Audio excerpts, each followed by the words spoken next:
बिस्मिल्लाहिर्रहमानिर्रहीम। बहुत बहुत शुक्रिया। मैं सबसे पहले तो मुबारकबाद देना चाहता हूँ ट्रांसपोर्ट डिपार्टमेंट को, शहीद मेमन साहब को, कि उन्होंने बिलावल भुट्टो जरदारी साहब का मुझे अंदाज़ा है कि वो बहुत ज़्यादा जो है वो फोर्स करते हैं, कुछ करते हैं, ख़ासतौर पे कराची की डेवलपमेंट स्पेशली ट्रांसपोर्ट में, कि जल्द अज जल्द काम होने चाहिए। और ये बात अभी शर्मिला ने बिल्कुल ठीक की, शर्जील बीमार था, हमसे नहीं मिल रहा था, लेकिन वो काम अपना जारी रखे हुए थे।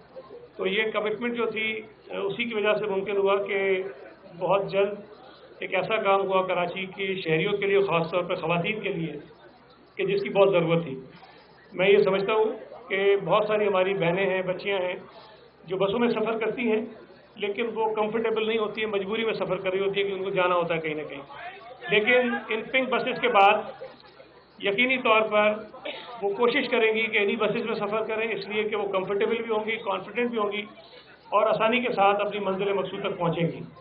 मैं गुजारिश सिर्फ ये करूँगा तमाम कराची के शहरियों से कि ये जितनी सरकारी बसेस यहाँ चली हैं, रेड बसेस हों, इलेक्ट्रिक बसेस हों, ऑरेंज बसेस हों, ग्रीन लाइन आपके यहाँ चल रही है, रेड लाइन आने वाली है, येलो लाइन पे काम शुरू होने वाला है, ये सब की सब आपकी बसेस हैं, ये आपकी प्रॉपर्टी हैं, ये आपके पैसों से, आपके टैक्सेस से लाई जा रही हैं।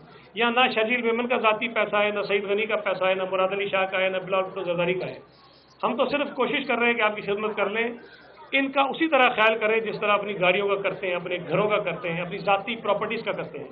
ये जब तक ठीक होगी, चलती रहेंगी, आपको सहूलतें मिलेंगी, और जब आप इनको नुकसान पहुँचाएंगे, ये नहीं चलेंगी, खड़ी हो जाएंगी, तो तकलीफ आपको होगी। बराए मेहरबानी इन तमाम चीज़ों का ख्याल करें, ये आपकी हैं।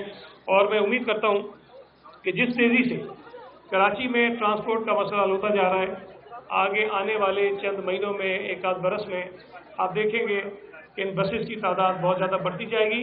ना सिर्फ ये कि जो पब्लिक ट्रांसपोर्ट है वो बढ़ेगी, बल्कि ख़वातीन के लिए मखसूस जो बसेस हैं उनकी तादाद कराची में भी बढ़ेगी और सूबा सिंध के दीगर शहरों में भी इन बसेस को आप देखेंगे। बहुत बहुत शुक्रिया, बड़ी मेहरबानी। और इंशाअल्लाह ताला इन बसेस में हमें तो इजाज़त नहीं सर बैठने की, लेकिन कभी कभी इन बसेस के पीछे ज़रूर सफ़र कर लेंगे। बहुत बहुत शुक्रिया।